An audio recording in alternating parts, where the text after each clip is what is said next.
días con todas y con todos, siendo las 9:31, estamos un minuto tarde. Empezamos esta mesa técnica denominada Violencia Sexual contra Menores de Edad en Instituciones Religiosas, bajo la problemática de los factores y retos que plantea el tema de las instituciones religiosas. Contamos con 3 expositores el día de hoy, lo cual agradecemos. Está con nosotros Tesania Velázquez, Raúl Segarra y Miguel Ángel Ramos. Tesania Velázquez es licenciada en Psicología, máster en Evaluación Clínica y Forense en la Universidad de Salamanca, directora de la Dirección Académica de Responsabilidad Social de la Pontificia Universidad Católica del Perú, docente nombrada asociada del Departamento de Psicología y de Maestría de Psicología Comunitaria. Trabaja en las líneas de Psicología Forense, Penitenciaria, Género, Intervención en Desastres y Salud Mental Comunitaria. Miguel Ángel Ramos es licenciado en Sociología por la Pontificia Universidad Católica del Perú y maestro en Demografía por el Colegio de México. Actualmente es profesor asociado e investigador de la Facultad de Salud Pública y Administración de la Universidad Peruana Cayetano Heredia.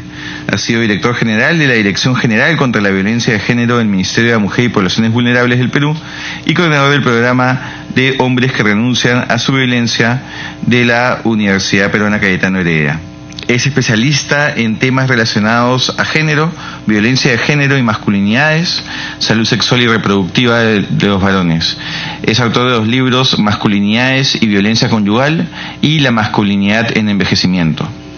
Raúl Segarra es licenciado y magíster en Filosofía por la Pontificia Universidad Católica del Perú, magíster en Estudios Teológicos por la Universidad de Notre Dame y candidato a doctor en Teología por la Universidad de Chicago.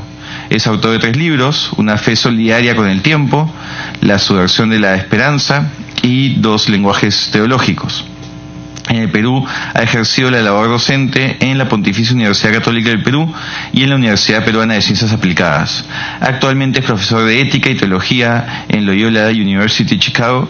Además, se desempeña como columnista de opinión en los diarios El Comercio y La República.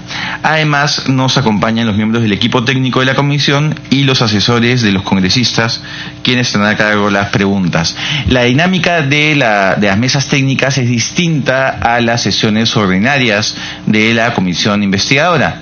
Las sesiones ordinarias son más parecidas a lo que ustedes ven en televisión, ¿no? Que son congresistas, algún invitado que puede ser un testigo o puede ser alguien que quiere dar su testimonio y expone y hace preguntas referidas a normalmente casos específicos vinculados a los temas investigados por la comisión. La lógica en las mesas técnicas como esta, que es específicamente de instituciones religiosas, es poder tener mayor información técnica que nos permita realizar de manera más adecuada nuestras labores de investigación. Es una mesa pensada especialmente para el equipo técnico y para los asesores de los congresistas. La dinámica de la mesa es la siguiente: cada uno tendrá aproximadamente 30 minutos con flexibilidad para que nos pueda exponer sus apreciaciones iniciales sobre la problemática y luego tendremos 2 rondas de preguntas con la idea de que puedan durar 2 a 5 minutos por intervención. Cualquier asesor o miembro del equipo técnico puede hacer las preguntas y también puede haber, por supuesto, diálogo, preguntas entre ustedes. Creo que esa interacción también es bastante valiosa. Entonces, iniciaremos con la intervención de Tesania Velázquez, quien nos va a exponer sobre la violencia sexual en niños, niñas y adolescentes desde la perspectiva de género. Bienvenida, Tesania. Muchísimas gracias. Buenos días con todos y con todas.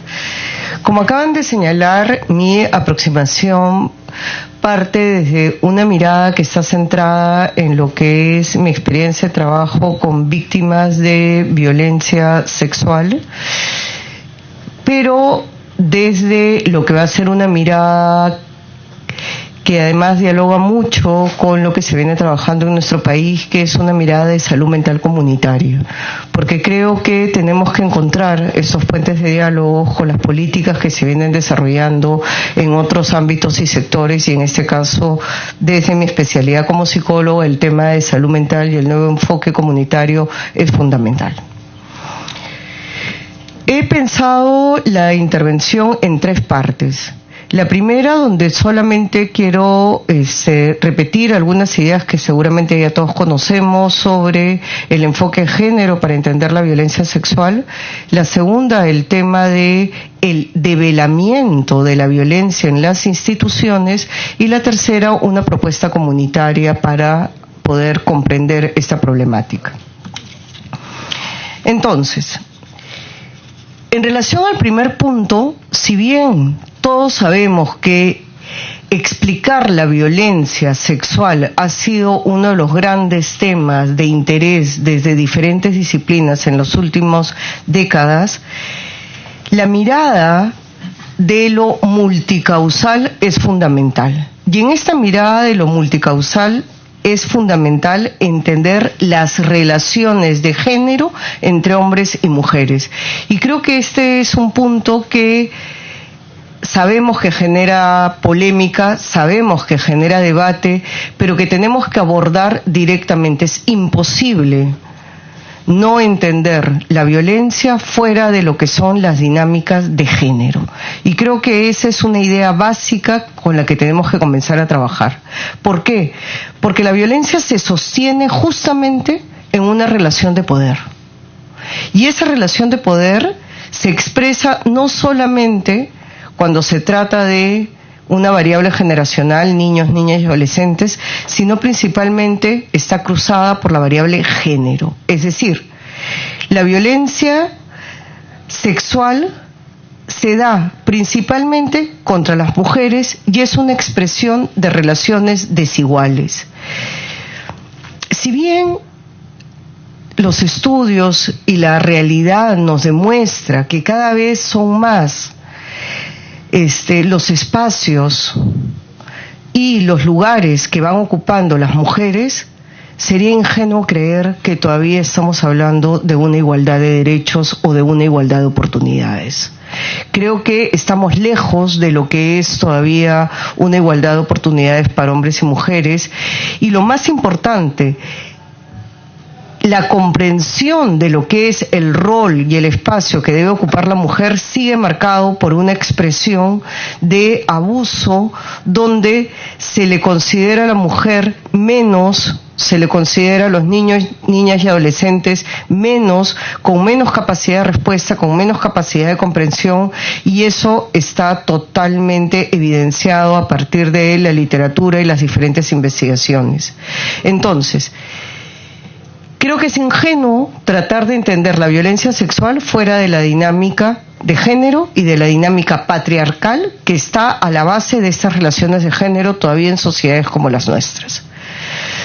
Ya desde hace 30 años, uno de los libros más impactantes sobre violencia sexual, que justamente fue publicado por Demus, una ONG feminista, se llamaba Yo actuaba como varón solamente.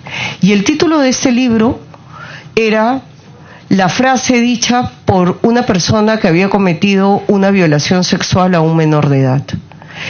Y su comprensión del hecho era que en realidad eso era lo que le tocaba como varón, actuar así.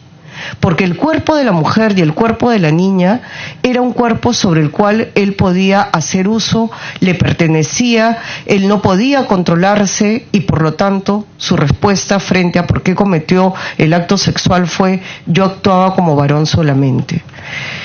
Lo lamentable es que ese libro fue publicado hace ya casi 30 años. Y ya hoy en día seguimos frente a los casos de violencia sexual tratando de explicarnos con razones que no necesariamente nos llevan a buen puerto.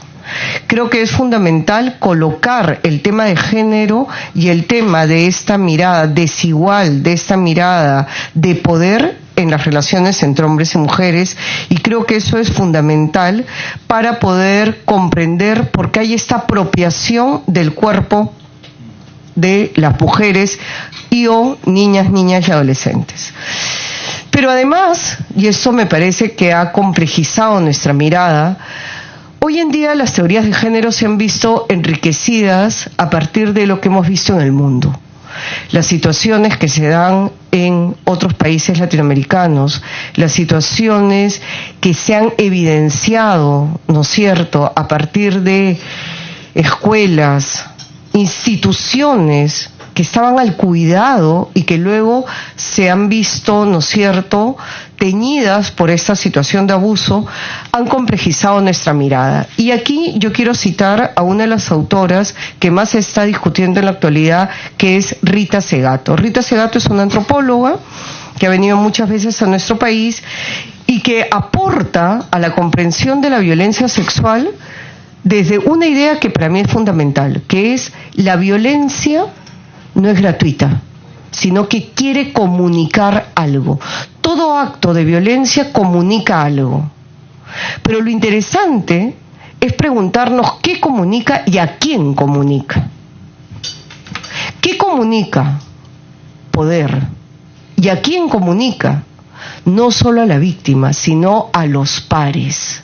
Y esto es fundamental. Es decir, la violencia sexual no solamente es un acto o que intervienen dos actores, sino que intervienen mucho más actores, interviene la sociedad en su conjunto, porque el acto de violencia sexual no solamente busca comunicar a la víctima, busca comunicar a los otros pares agresores de que ese poder lo tienen los hombres. Y esta me parece que es una idea que nos va a ayudar a comprender muchísimo de lo que sucede en las instituciones. No solamente se comunica el acto de poder a la víctima, sino que se comunica en paralelo a los otros hombres, a los otros pares, para demostrar dónde está el poder. El poder no está del lado de las víctimas, el poder está del lado del agresor y de los otros agresores como él. Esta teoría la trabaja Rita Segato para explicar el tema del feminicidio en Ciudad Juárez, pero también la utiliza para trabajar el tema de violencia sexual en diferentes países de la región. Y creo que en instituciones religiosas, y ahora voy a entrar a este tema, esto va a ser fundamental. Entonces, la primera idea es: no podemos entender la violencia sexual fuera de las relaciones de género, y estas relaciones de género están marcadas por abuso y poder. Pero además no podemos entender esta violencia sexual si no la entendemos como un acto que comunica algo. ¿Y qué comunica? Comunica poder. ¿Contra quién? Contra la víctima. Pero ¿para quién? ¿A quién se quiere demostrar que se tiene el poder? No solo a la víctima, sino a los otros hombres agresores, para demostrar que de ese lado está el poder. Segunda idea. En nuestro país y en muchos países de nuestra región, las instituciones han colapsado. Las instituciones se han convertido en instituciones frágiles, producto de la corrupción, de la falta de institucionalidad y de la falta de legitimidad. No voy a poner ejemplos de cómo nuestras instituciones están cayendo una a una en nuestro país, porque creo que todos somos conscientes de eso, pero sí quiero partir de un ejemplo para poder plantear esta idea que les quiero transmitir. Uno de los ejemplos que a mí me impactó muchísimo fue hace varios años, cuando aparece una noticia que fue poco difundida, en la que una mujer visita a su pareja en un establecimiento penitenciario de nuestro país. En esta visita, en la que casi no hay control alguno, la mujer entra a la celda para conversar con él, para mantener un diálogo, y la persona recluida la asesina en la celda, la entierra y sobre el cadáver construye una banca de cemento. Nadie se entera en el penal que esto ha sucedido. Después de varias semanas, la familia de la mujer dice: la última vez que se le vio fue cuando ingresó al penal a visitar a su pareja. La mujer había sido muerta dentro de la institución, enterrada, y nadie se había dado cuenta. La institución, de alguna manera, era capaz de alojar ese crimen, ese cuerpo, y de mantenerlo sin que nadie lo supiera. Eso que les cuento sucedió en el Perú, hace no más de 4 años. Esta noticia a mí me impactó muchísimo porque me hizo pensar cuál es el rol de las instituciones en nuestro país y cómo funcionan las instituciones. Y aquí voy a hablar de las instituciones religiosas. Lo que está sucediendo es que las instituciones no están respondiendo a sus objetivos de ser instituciones de cuidado, de protección, de rehabilitación, de educación. Imaginemos escuelas, imaginemos penales, imaginemos centros de rehabilitación, imaginemos los centros donde viven los niños. En nuestro país hay más de 9.000 niños en centros de atención residencial donde pueden suceder estas cosas y no lo sabemos. En estas instituciones los objetivos se han perdido. Los objetivos se han perdido, ¿por qué? Porque el concepto mismo de institución que cuida, que protege, que educa, que rehabilita, ya no se cree, ya no se sustenta. Porque estas instituciones finalmente lo que están haciendo es esconder la violencia, enclaustrar la violencia. La violencia se convierte en algo de lo que no se habla, como el cuerpo de esta mujer que se entierra en la misma celda y nadie se da cuenta. Eso mismo sucede en una escuela cuando hay un acto de violencia. Se enclaustra, se encierra, se esconde. Entonces, y esto tiene que ver con la incapacidad que hemos desarrollado, y aquí es donde lo conecto con el tema de salud mental, por ser empáticos y preocuparnos por el otro. Pero no solamente estoy hablando de relaciones entre los individuos, estoy hablando de instituciones incapaces de cuidar, instituciones incapaces de mirar, instituciones incapaces de respetar. Por eso nos sorprende cuando podemos escuchar, por ejemplo, que en una comunidad amazónica o en un centro de atención residencial hay casos de abuso sexual, y no 1, 2, 3, 4, porque la institución lo sostiene. La institución, producto de esta fragilidad, de esta falta de legitimidad, de haber perdido sus objetivos, sostiene estas violencias, las puede de alguna manera contener. Y por eso no explotan a la primera, explotan a la segunda, a la tercera, ¿no? Por eso la imagen de esta mujer cuyo cuerpo puede quedarse en el penal durante semanas y nadie se da cuenta, es lo mismo que sucede con los actos de violencia en las instituciones. Se quedan instalados, se esconden y son parte de la dinámica, y de alguna manera la institución, en vez de expulsarlos, todo lo contrario, los acoge, los contiene. ¿Por qué? Porque son instituciones frágiles, son instituciones que no tienen legitimidad y son instituciones que han perdido su objetivo de cuidado, de protección, de rehabilitación, etc. Entonces, esta violencia, que es el reflejo de no preocuparse por el otro, es lo que ha inundado las instituciones en nuestra sociedad. Esta violencia, que es la falta de cuidado, la falta de respeto y el abandono, la falta de legitimidad. O sea, el único país donde los presidentes van y vienen y donde todos terminan en la cárcel. O sea, ¿qué más falta de legitimidad? Esa falta de legitimidad social también se expresa en las instituciones, y por eso las instituciones son capaces de contener esta violencia. Entonces, ¿qué sucede cuando y aquí voy a usar una palabra que creo que nos puede ayudar, cuando se devela esta violencia? ¿Qué sucede cuando se saca el cuerpo, cuando se muestra que no ha sido un caso de abuso sexual, sino 2, sino 3, sino 4, y se devela esto que había estado escondido y contenido en una institución? ¿No? Y creo que eso es lo que estamos viviendo. ¿Y por qué lo estamos viviendo? No solo porque alguien dijo, aquí pasa algo, no. Porque la sociedad misma ya es capaz de develar y de contener. Movimientos como Ni Una Menos, todo lo que sucede en las redes sociales, todo lo que está sucediendo a nivel mundial con el Me Too, son fenómenos y cambios culturales que hacen que ahora podamos develar eso que antes no éramos capaces de mirar. Eso no tiene que ver solamente con una institución educativa religiosa, eso tiene que ver con un cambio social, cultural que se está dando en el mundo y de la que de alguna manera también nosotros como sociedad somos parte. Somos capaces ahora de develar, de horrorizarnos, pero de hacer algo. Y ese es el reto en el que estamos en este momento.